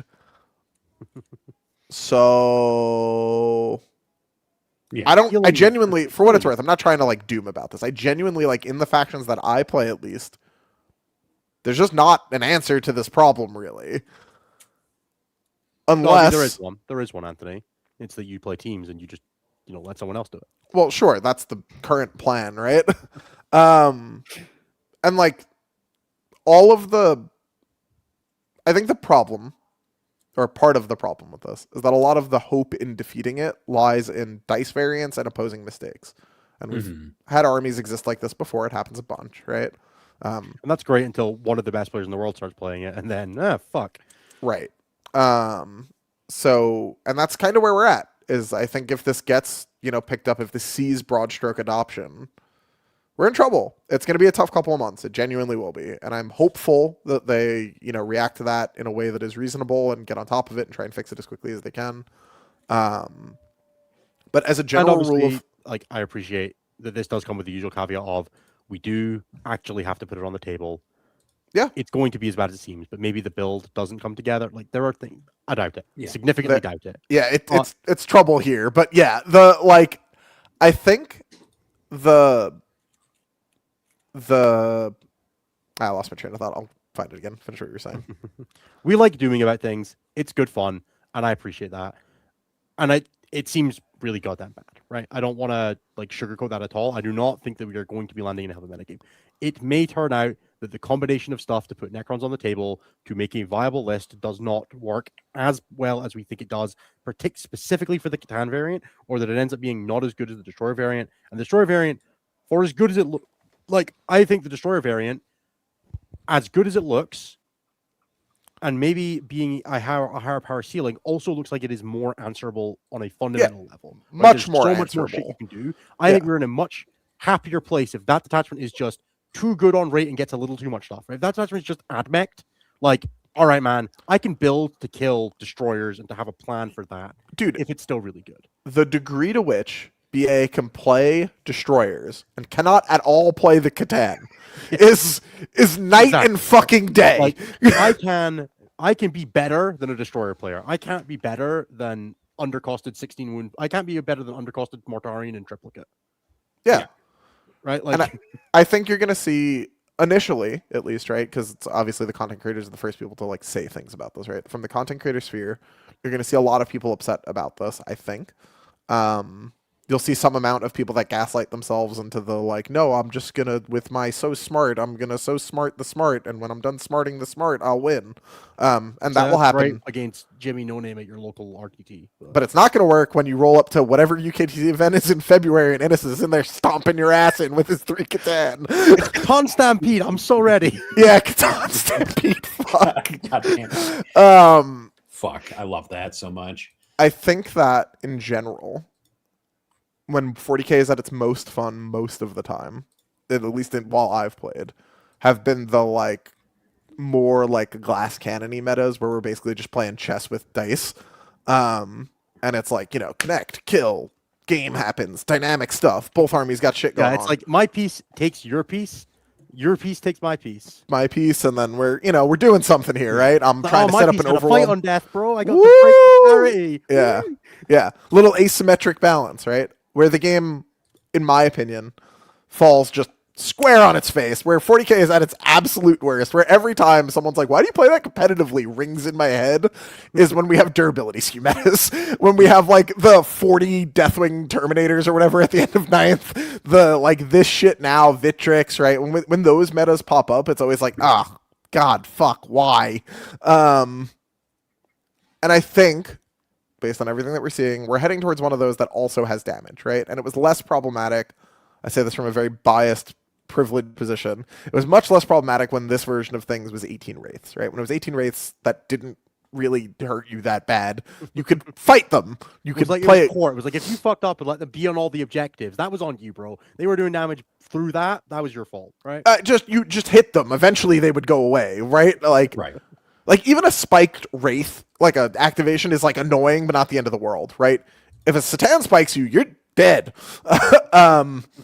So that's like kind of where this breaks down, and I think I'm for sure in the comments of this video, there's gonna be someone that's like, "Well, it was fine when it was Wraith. Why is it not fine now?" And it's like it's different, very different. Yeah.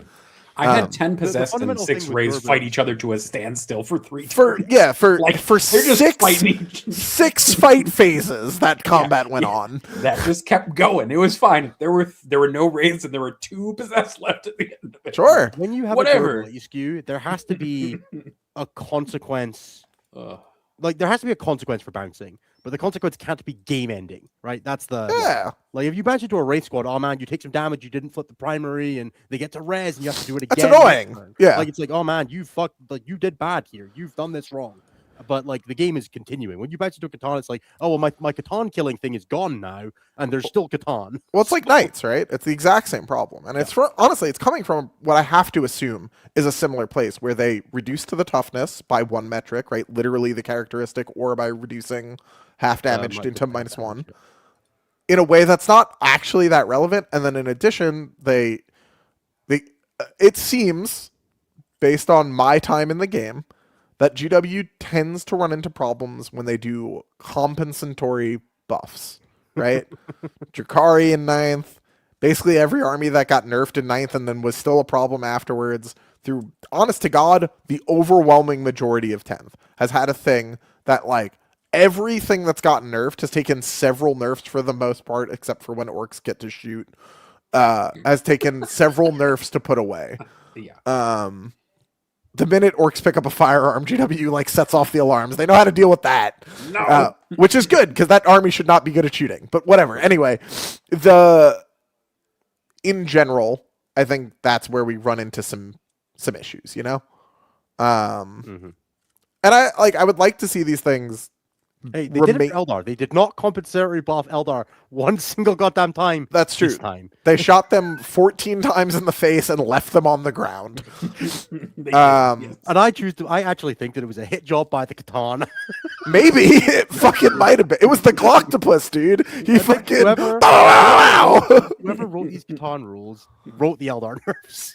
Maybe. He was like, yes, now I can bring out all my Catan now that the Fire Dragon brick is gone and can't get away. I put it to you that we had a much healthier meta in Fire Fade Hell than we did, starting whatever the apt updates for this shit. Sure. And we still get to preview the Ultramarine stuff at some point and see if that's good. It's going to be a real reach for them to surpass Sure. Gladius or Diet Gladius. Let's see what Drop Pod Assault does. We'll baby. just see what happens. That's all Look, I'm going to say. Maybe, right? Yeah. But I think it's unlikely. Maybe Drop Pod Assault gives you free drop pods. Like in the olden days. 6-inch deep strike and charge 10 out free of drop pod. But I hear you I don't guys, even but I just move the needle, Sure. Nathan. yeah. I understand. Look, anything to like shock and awe somebody while you're playing against them. Can you put Victor's Guard and Calgar on a drop pod? Yeah, I think why even not? if you could, it wouldn't. I don't. All right. Do we want to do plugs and switch over to questions? I think that's a Okay, good so idea. let's really quickly do some super chats because there's been a few come in. Sure. Thank you to Ben J for being a member for 11 months. What's your favorite Catan, lore, vibe, or rules? I love the Void Dragon, but that's because he's Same. similar to a thing that I wish existed in the game, which was like a proper like possessed admech thing from like Master of Mankind. But you know, Sure. we don't have that, so Mine is I, also uh, Void Dragon. I painted I painted a friend's Void Dragon for him because he had just like had it sitting in a box and I was using it for an event. I was like, do you mind if I just paint this? And it was so much fun that it's like one of the things pushing me towards like wanting to do a Necron army. I Yeah, got you like the should do it. Saras out of Imperium magazine like 3 years ago and painted him in like this really cool like crosshatchy style. And I'm like kind of interested in doing it again. So it's like the fact that I want the Void Dragon is one of the things pushing me to be like, you should paint Necrons, dude. It'd be cool. I but wanna I'm do a kind of st- tempted. Also, the Nightbringer model fucking slams, and he's one of the first models that I ever was like. I remember playing in like a little store in a Warhammer store in England back like when I was like 12, and every time I put against the Nightbringer, it would be like me and my 10 Termagants trying to kill the fucking Nightbringer. That's what it feels like for being just like playing the game now. But Yeah, it's just you know, he everything. was back when the Nightbringer and the Carnifex were the biggest models in the game. He was the first like boss monster that I ever had to play against. So he's got a eternal legacy of fear in my brain, just like in his lore. Yeah. I actually want to Nathan? change my answer, but if you haven't read The Infinite and the Divine and you don't want a spoiler, like this is your warning because I'm going to spoil something from the ending of Infinite and the Divine. All right. The Deceiver catfishes Orcon so hard in that book, and it's so funny. And that is why the Deceiver might actually be my favorite. The Deceiver Strong. catfishes Orcon to the end of the book, Yeah. and it is Entirely amazing. fair. Right, All right. Thank you, Ben. Ryan Harris says, "Hey boys, I'm running 50 Zerks this weekend at GT. After the recent nerfs, do you still keep Glaive bound or in and have one less Exalted 8 bound?" I'm playing with the Glaive Bound this weekend and one Exalted unit, but I'm also running Angron because I just cut a 20 because I'm playing on GW. I don't know what I would do with that right now. I guess that's probably what I would do. Angron Glaive bound 20 less Zerks. No, I think I would add that. Honest to God, every single game I play with Angron, I'm just like, oh, please. So I might just go back to 50 Zerks anyway if I get stuck on World Leaders for some godforsaken reason for Pyra. But yeah, I think that's probably a reasonable way to do it. I think you probably just downgrade one of the Exalted units to another Jackal unit, because that list does have a like 10 assholes problem. Like if someone puts 10 guardsmen on the middle, you're like, boy, I hope these spawn spike. So having some jackals to handle that would be cool. Very fair. Red Rum says, "Want to hear something done? Nightbringer is 25 points cheaper than Angron. It's okay. He's still cheaper with his advancing charge enhancement." It's true. Woo. Ooh, damn. we're gonna put that one away now. Put Thanks, up the Red Rum. last one in it. That one guy asks, "Innes, I'm going to YOLO final day at Palm Springs. What's one thing I should keep in mind with my 30 gargoyles? Moving them sucks. You're not going to have Weight fun. Make sure you're not just trading them for 5 primary and that you're also doing something else with them most of the time, right? When you push the gargoyles out, they need to do something else, right? They need to get you a hit buff. They ideally need to get you like a wound buff, right? You need to be able to like fire and fade them between. That thing needs a hit buff, and that thing needs a hit buff. Let's put the gargoyles out for the first thing, then fire and fade them to the second thing. They should do a move block. They might do a card, and they should probably flip 5 primary too. Trade them dearly, right? They're expensive for a reason because they can do like 7 things at 80% instead of doing one thing whole ass, half ass a bunch of things with your gargoyles, and you'll get a ton of more value out of them. That's it for super chats. All right. Plugs. Let's start off with the first bit. We've started doing a bunch more members content. I am aiming to do a video of Fortnite for members only. So if you would like to see even more of that, like my January in preview video where I went through everything that I thought was going to happen in January, which is all wrong now because Catan exists. But you want to hear what I thought were some interesting directions to take, some interesting things to keep an eye on. You can find that on patreon.com/statcheck or in the YouTube membership on the members only page. There's also a breakdown of the RCO event that I took to New Jersey. And I know that Anthony and Nathan will also hopefully be doing some bonus content at some point when they can make their schedules align. But I'm aiming to have a video per fortnight on there in addition to the videos that will be going on the main channel. So the goal is to do 2 videos for the main channel, 2 videos for the members only. So if you'd like to be part to get benefit of that, check out patreon.com/statcheck. Innes is playing Fortnite. Innes does not play Fortnite. I have literally never played Fortnite, and I think I'm getting too old for it, if I'm being honest. So yeah, if you want access to all that new members content, go check that out. But also, you get access to our Discord. You get access to a bunch of discount codes, including one for the Red Dragon and a bunch of other stuff. So do check that out. I'm working on a couple of other ideas behind the scenes for that. But we shall continue to see what is going on with that. But yeah, we really do appreciate everyone checking out and all the kind words of everyone who said for the new content that we've been making. So yeah, thank you a ton, and please continue to give us feedback on that. We are going to do our best to bring you things that you like and that you enjoy. So if you guys tell me you like the things and enjoy the things, it's more likely that we'll do more of them. So yeah, that's it. I did an episode of Art of War Down Under. So if you want to hear about like a 2025 year in review, I was on the year in review episode. I did like a segment for both the pre and post show. So if you want to hear that, go and check it out. Nathan or Anthony or anyone else of us done extra content that we want to shout out at the moment? There's a short effectively on the YouTube page from Anthony and Nathan that you should check out, which has made the rounds and circled back to where my family saw it at Christmas because they amazing because my younger brother watches our show, and so he's like, you should show everybody the video. No. That's awesome. Stellar. Great work. All right.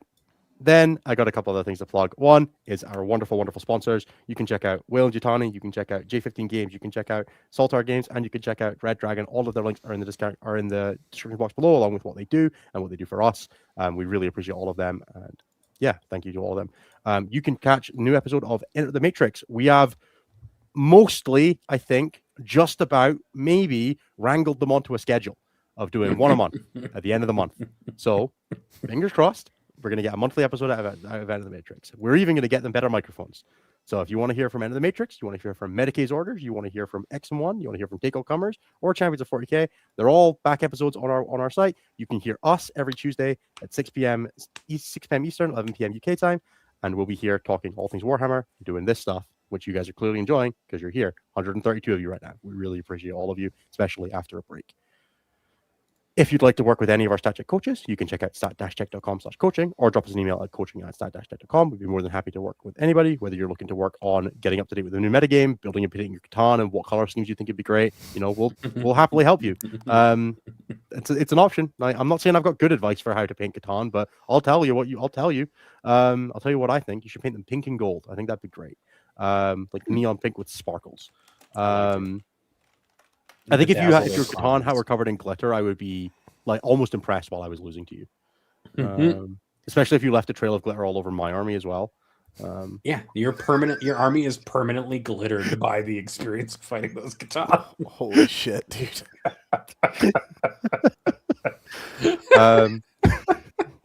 All right, we are going to move on to the show questions. Right. As always, there are two ways to get your question answered on the show guaranteed. One is to leave a super chat, as the guys who did earlier did. The second is to be a member of our Patreon Discord. So check the links earlier. And the third is to just ask a really good question, and if we have time, we'll get to it. But let's go on. Nathan, do you want to kick us off? First question is from Bryce. First question of the new year. You are correct. What was your favorite gift given or received this holiday? I got a new pair of like running trackies that I'm just like in love with. They're so comfortable and I'm having a great time. Nice. Anna got me electric callboy tickets, which if you are familiar Hell with yeah. electric callboy and you're familiar with me, you'll know that that's very exciting. Fuck yeah, dude. Where's the concert? Fucking New York City somewhere. Sure. My wife bought me a box of Warp Talons, which was just a nice thing to randomly get because she that's heard me nice. talking about them, and she was like, "I'll buy you this," and then I was like, "That's awesome!" And now I have 5 Warp Talons to paint. Hell yeah, dude. Yeah. Isaac. Wait, hold on. My favorite thing that I bought myself this holiday season was these fine gentlemen right here. There. Yeah. Yeah. Social Justice Kittens calendar. Amazing. This is the best thing Incredible. that perhaps I own in this room. Is that because Pickles is not in the room right now? Correct. Perfect. Fair. Reasonable. All right. Isaac has 2 questions. 3 questions, actually. One of them doesn't have a question mark. Where's my Space Marine draft senior Innis? I've not had a chance to sit down and work on that because I've been very busy because I started back at work. But that is a thing that I will be. I'm gonna probably try to write that when I'm on the way down to Nottingham. So, for anyone who doesn't know, I was chatting in the Discord about doing a Space Marine draft. So basically, the idea would be that you have like an 8-player draft and you snake draft detachments and data sheets from the Space Marine Codex, and then you build a list using only the data sheets you drafted. I'm not sure if it's better to do as a snake draft or as an auction with like a points buy system, but whatever it is, I'm gonna try to organize that for like a patron TTS thing, and we'll do like an 8-person league or like a knockout format to like see who can get the best draft. I think that's gonna be a ton of fun, and I want to like do that and then do like an article or a video on it and stuff like that, which I think would be a good time. So yeah, I'm working on some stuff with there, but that's the plan. That's the idea. I think Snake is the right way to go, by the way. Yeah, but I like the idea of doing a points by auction because I watched a Wolf Click video about it, and that Okay. and it seemed like a ton of fun there. So, and then Isaac asks, "Will you say hi to me at LVTT, Anthony?" If you introduce yourself, yes. The key to this is you have to introduce yourself to people. Unfortunately, I can't just be like, this guy looks like he's never been at WTC. That's probably Isaac. Fuck. Is it a mistake changing my Las Vegas Teams Tournament army 24 hours before list lock? Well, I hope that was yesterday that you asked this question. It was yesterday at 2:35 p.m. Okay. Well, then in that case, no. it's never a mistake to YOLO a list. Just do it. Believe in yourself. Then John Johnson has a question, which is most Tyranid lists I see skew hard into either Gaunt Swarms or Monster Mash. Is skew the best way to approach with Tyranids, or is there room for a more balanced approach? Tyranids are not a good army, so you have to skew if you want to be able to win. Reasonable. Max has the next question, which is with the England team fielding out an objectively most formidable roster. Did I? Oh, I did. Sorry, Matthew. I got distracted. He's got a great name, too. It's true. Pain Engine Aficionado is very good. Incredible. How do you go about building a plan for how a game will go multiple turns in advance? Is it just a matter of projecting where you want different units to be at different stages of the game, or is there a more complex plan that you're trying to implement each game? I'm going to be honest. I think people that tell you that they've got a plan for more than like one turn that's happening in front of them are liars. So when I talk about this in a general concept, what I'm thinking about is like, what does the usual shape of this primary mission look like? And how do I want to use that to influence how I engage with my opponent?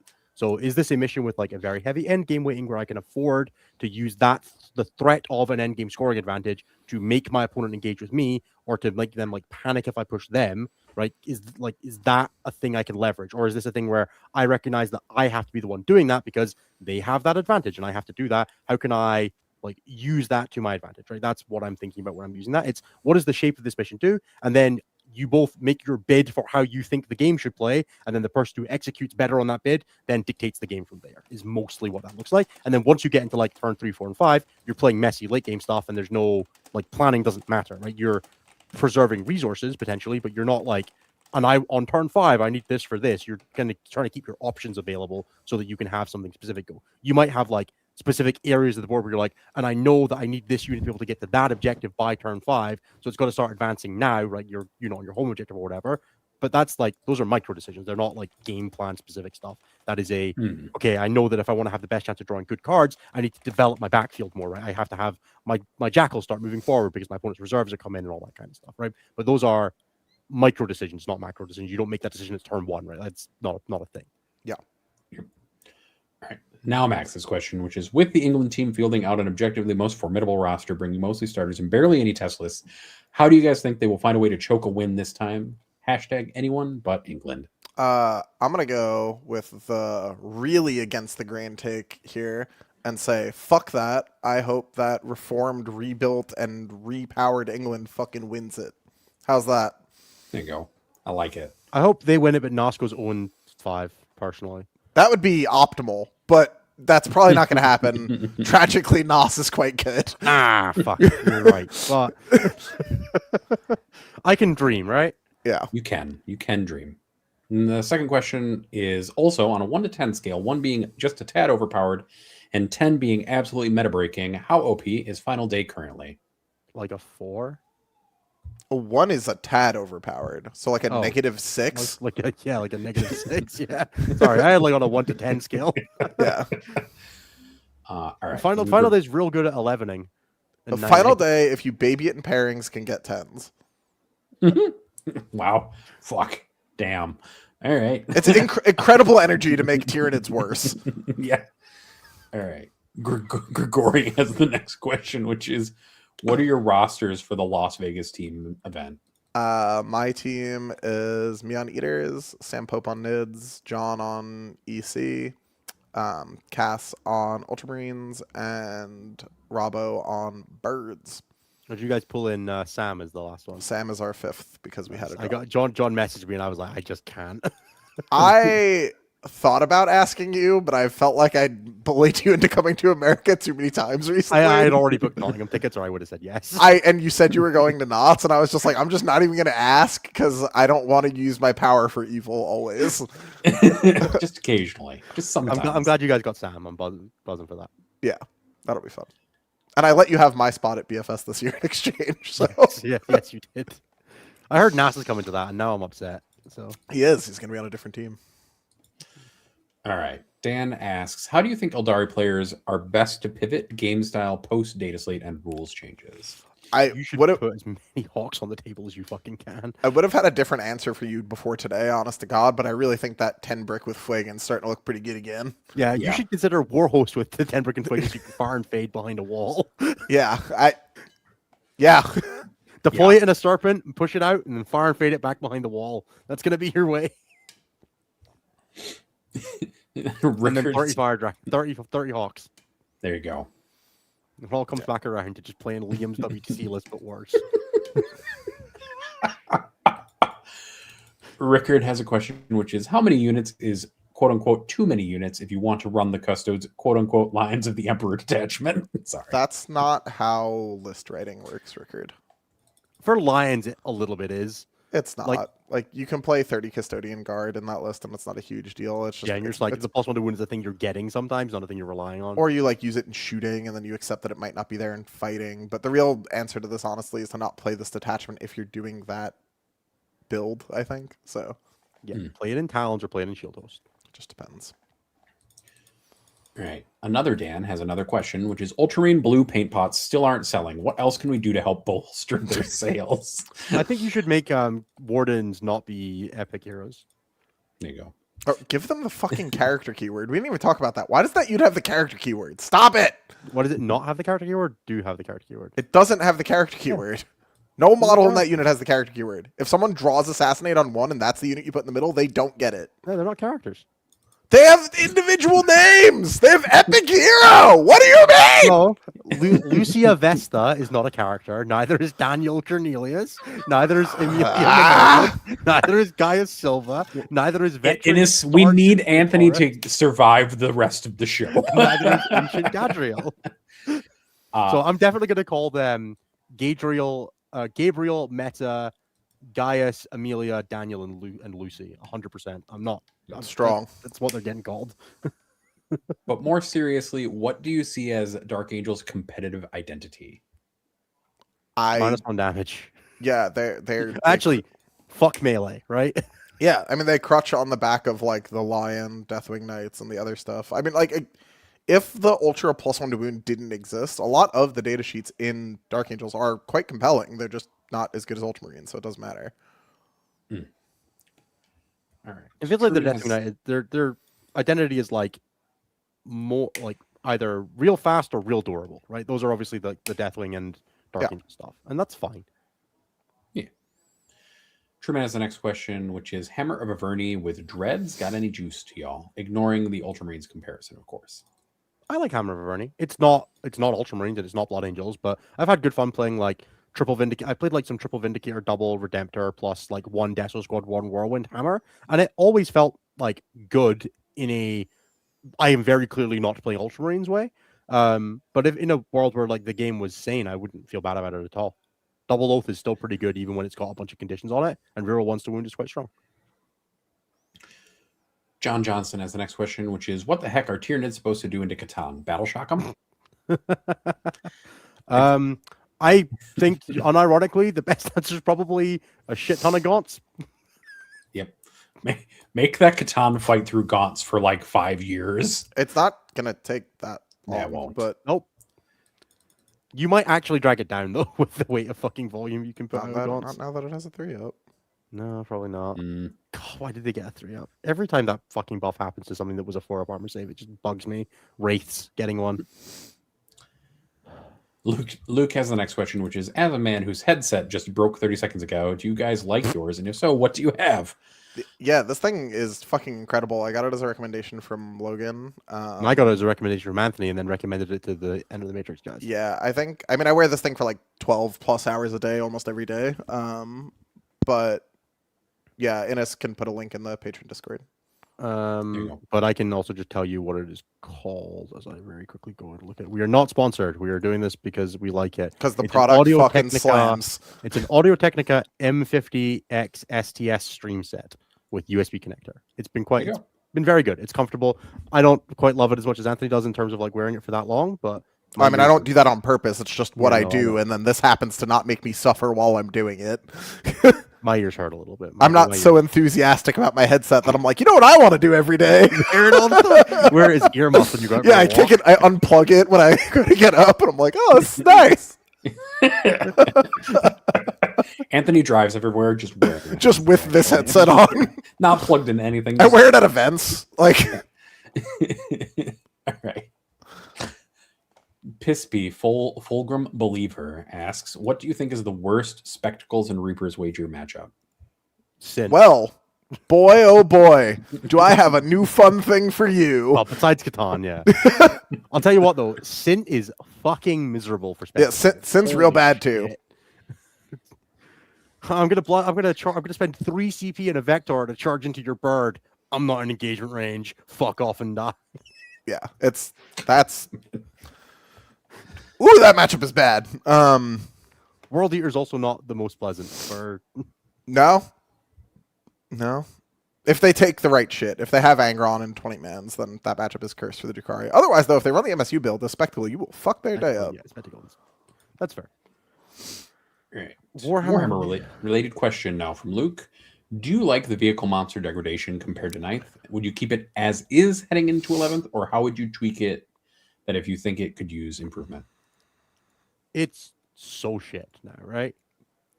Yeah, the meta is Degradation. terrible. Like, I'm actually going to go back and look at the question more thoroughly to make sure. It's more about degradation of vehicles and if you like how it is now, or if you would like to change it in 11th to be something different. It's Vehicles don't degrade. the Satan literally don't degrade, but the things that do degrade don't degrade at a early enough point for how irrelevant the degrading is. Yep. It's bad. Yeah, much worse. Bad, not good. Bad, not good. It just I needs think more it should be -1 meaningful. to weapon skill, ballistic skill, and I think it should also probably You should lose Degrade. weapons. lose weapons or lose attacks off the weapons or something. Yeah. Right, just like should be so much fucking worse. Just -1 to everything that you've got in a way that can't be ignored, basically. Yeah. All right. You And should get then- worse, right? You should degrade like a vehicle should degrade like a unit does when it loses half its guys. You should lose movement and shit, like OC. Like, why? Yeah. Bah. Yeah, the fact that last edition, one of the like most defining stratagems a datasheet could have was ignore bracketing, Yep. and it just doesn't matter now. Yeah. Do you remember how badly a Bloodthirster bracketed last edition? I don't want to think about that. When it lost weapon skill, attacks, and movement. Strength. I don't think it lost strength. I think it went from 6 attacks on 2s to 2 attacks on 4s at bottom bracket. It also makes things like Scarbrand, who just anti-bracket, like way. Oh, that was further so on the bracket. cool. He still Like, he does still that. does that. Yeah, but it was doesn't like way mean as more much. impactful then. Yeah, it was way more impactful when he was like, "Why am I so much more powerful?"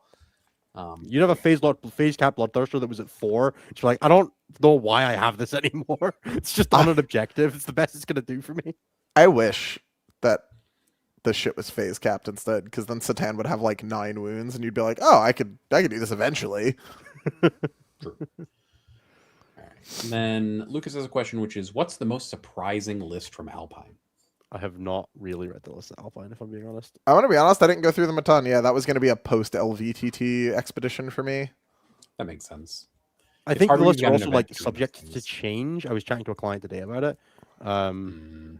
Yeah, like there's a lot of 18 Victrix. That was one thing I noticed. There's also a decent amount of Blood Angels. Emperor's Children being the second most popular faction was kind of surprising. I think that's. I mean, like John almost took fucking EC instead of Guard for this LVTT, which on GW terrain is like nuts. Sure. Yeah, like I don't think EC are bad. I'm just surprised that many people think they're that good. Yeah, EC is very strong. I think it has a much better argument in fives or in eights than fives for what it's worth. But yeah, we'll see. I mean, EC take a giant hit from this Satan thing if it becomes popular. So Yeah. you know who's got less than no game into the Satan? Yeah, man, they had a bad time with the Redemptor Dreadnought, so you gave him a Like- fitness and 4 more wounds and an extra point of toughness. Way more damage. All right. Ivan has the next question, which is, Anthony, what candy and how much for a differential point at LVTT? I am a big fan of peach rings, and failing that, like blue raspberry or sour blue raspberry type shit. And you could definitely get a diff point off me with one of those. All right. And then Davlos has the next question, which is, how big of a Speculative. change would be making Victrix Honor Guard 3 wounds instead of the current 4? It would be a If- very big change. I 5% less durability is a big change. hot take, if they reduce the cost, it doesn't fucking matter basically at all. I don't think that's strictly true, but I think that you forget how often people's damage characteristic is the number 2. I also do not forget how often the damage characteristic is 1 and 3. Yeah. It opens up a genuine attack avenue for the datasheet, which is a good thing, right? Yeah. They are I mean, now it's genuinely more vulnerable to something, right? They are literally half as durable against damage 3 weapons Look. and 25% more less durable against damage 1 weapons. I would rather play against 18 Victrix with 4 wounds than 18 Victrix with 3 wounds and also a Wardens of Ultramar unit. So it will depend on how the things shake out. Okay. Frank I'm Frank has- not sure I agree, but that's fine. Frank has the I next am question. slowly becoming less enamored with Victrix, having played a bunch of them this weekend. But they're good, but I'm not in love with them at all. Fair. I fucking hate playing with them. They make me so mad. Do they make you mad because you're winning too much and your steak is too buttery and the games aren't exciting? No, I just, Like, God, this sucks. I mean, yeah, a little bit, right? Like, Okay, then what the fuck are we doing? I'm only playing one squad for now, right? I just got fucking annoyed at them enough that I decided to just play one squad. So. Got annoyed at how good this unit is. Yeah, pretty much. It's No, terrible. This sometimes- unit's too good. I'm not going to justify because it's just going to sound like stupid complaining because it is stupid complaining, right? And I'm just going to leave it. I think it would be a big change, and I think it would genuinely impact the unit's viability enough that you would consider just not playing them, even if they came down a little bit in points. If they came down like 40 points to like 200 or something stupid like that, then yeah, obviously. But if it's like Again, 10 or if they 15 come down points, 20 or 30, it's too much. Like, they're not balanced at 240. They're not suddenly fine with 1 less wound and a point reduction. Let them be 240 with 3 wounds for a bit and see how it goes. that's fair. That is fair. Like, most of the time, the problem with Victrix is not that you get things past their armor save and then they're there afterwards. The problem with Victrix is that you've bounced off the fucking wall and then been like, ah, shit, and died. That's also fair.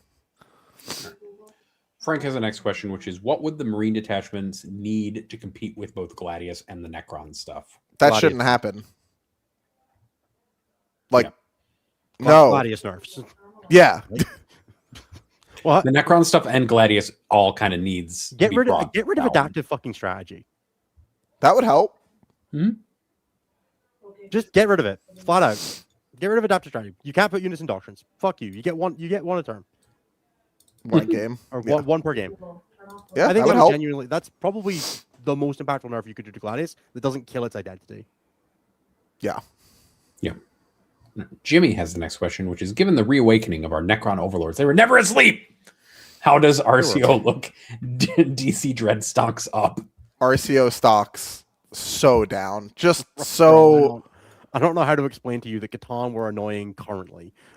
like yeah, again, maybe you can like slip past them and like get into their home field and disrupt the places that they aren't. Like, But if there's a Catan on 3 objectives for 3 people, like you're not. you're gonna have to swarm the shit out of the one with the base big enough for you to do it too. Yeah, you can get like six Sanguinary Guard fighting the I- Deceiver, bro. Again, the like, I mean this earnestly. Like, BA has a lot more play in this space than World Eaters do, and BA has almost none. So, do with that what you will. BA is at least fast enough to get to the other stuff with Yeah. fly to I'm- go around the Catan. I'm considering cutting my dreads for just like foot DC to go like 60 DC and like 9 Sangers and just be like, stuff, behold, Fight on death, the Nightbringers interrupt. Go. whatever, something, just trying to feel something, you know?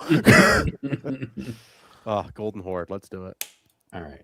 Yeah. Kara Quinn has the next question, which is weekly custodes question. At a good spot or still need buffs? Honestly, At a good spot. at a good spot, In a, in a terrible way that is dumb, but in a good spot. England's 28 Custody Guard 3 Landers list makes me mad inside. But it's good. Damn it. Yeah. Grigori has the next question, which is how do you like the new Huron model and where does CSM land in a world of Smurfs and zombie robots? The new CSM model is really cool as long as you give him a helmet. And Which is true of his lore as well as the model. He did get Yeah. shot in the face with a melt-a-gun, guys. look, he's not supposed to be there after that. The zombie the CSM structure is that CSM, particularly in some of the builds, is really good at going around problems.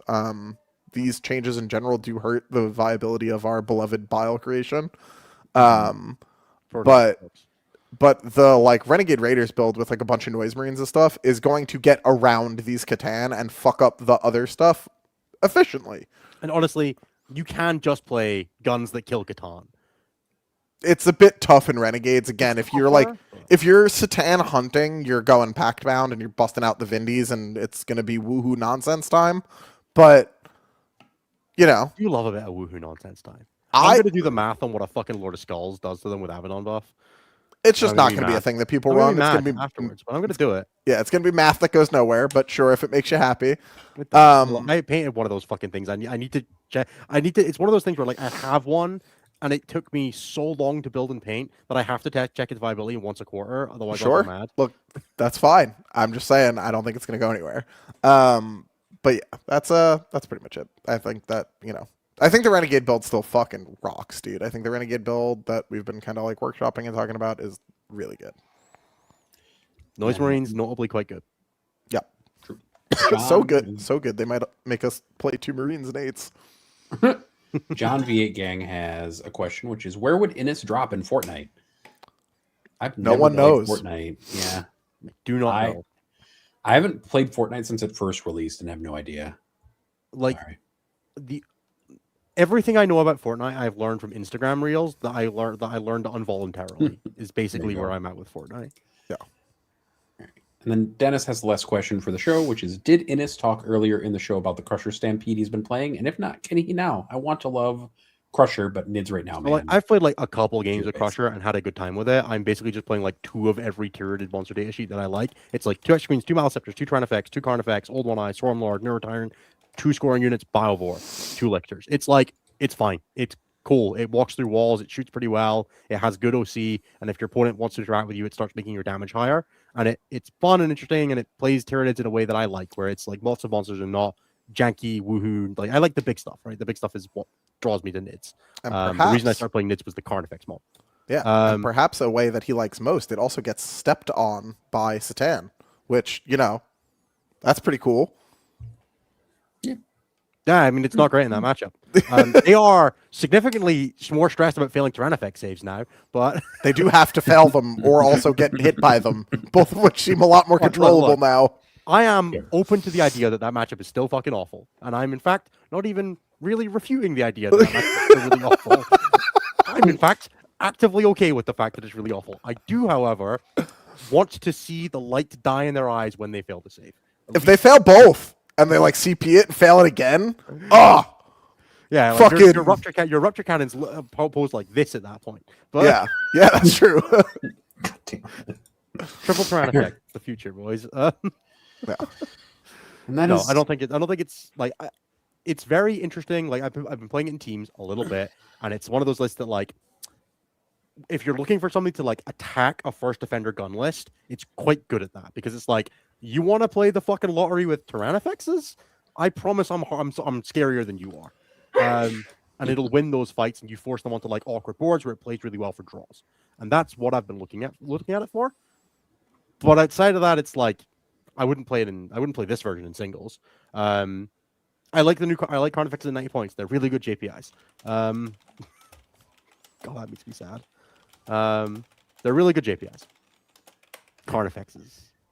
And then that is the end of the questions. So we'll I do. started a couple things that I wanted to quickly shout about. Yeah, Innes, when are you going back to GSD? When they let me. There you go. When the game says to me, it is correct for you to do this. GSC for me is a Eric Lathorus has ordained that GSC are good again, so I shall go and do it kind of thing. More so than an Innes thinks GSC are good right now. So I will wait.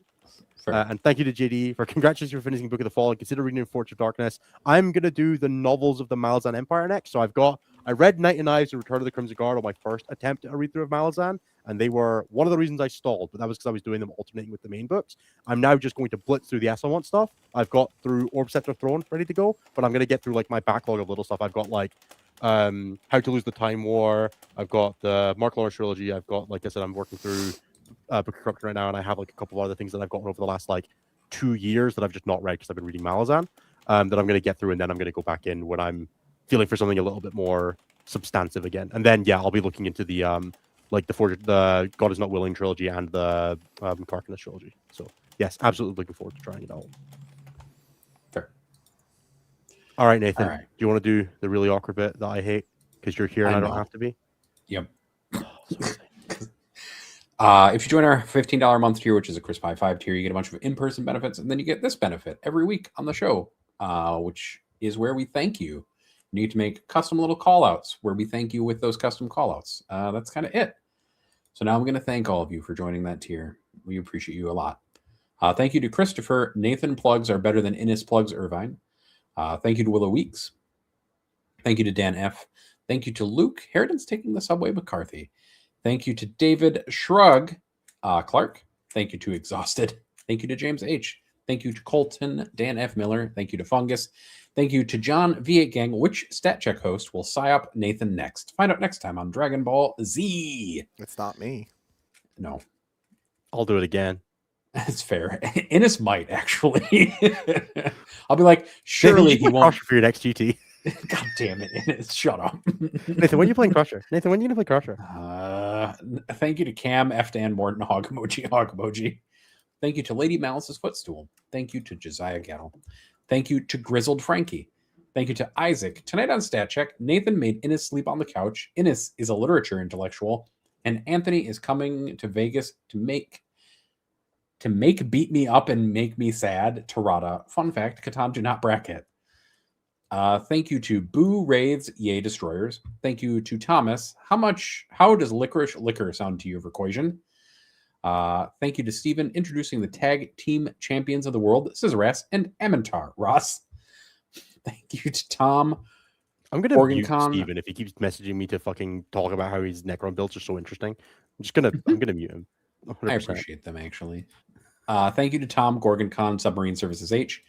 Thank you to Custodian Guard are now cheap enough where I can bring 30 with a 690-point transport to a singles RTT. Just roll 4s. How hard can it be? Thank you to Heart Emoji. Thank you to Floof. Happy holidays to the Stat Check crew. I hope you know what a positive influence you all have been. Also, Slugma Cox. Thanks, Floof. Thank you to Come With Me on a Gucci Adventure, trademarked. Thank you to Manifesting Median Performance. Fair. Thank you to John Garza. Thank you to Henry. Of the 18 species of penguins, only 5 of them live in the in Antarctica. The Wizard. I'm reasonably convinced that's a new one, so I will. It is. We will Yeah. continue the show. It is That's new. I look Anthony desperate. Anthony. That's the new one. It is new. Thank you to Penny the Penguin. We'll be very sad if Static ends. Please do not make Penny the Penguin sad. This is your penguin fact. We would never And make then- that. We would never make Penny the Penguin sad. We actually exist true. for Penny the Penguin. Now, Yeah. now that I know Now we We're going do. to- Penny exists. We're going to make the SC a penguin now, is what we're going to do. We should welcome, sell welcome, everybody. penguins. Welcome to Penguin Check.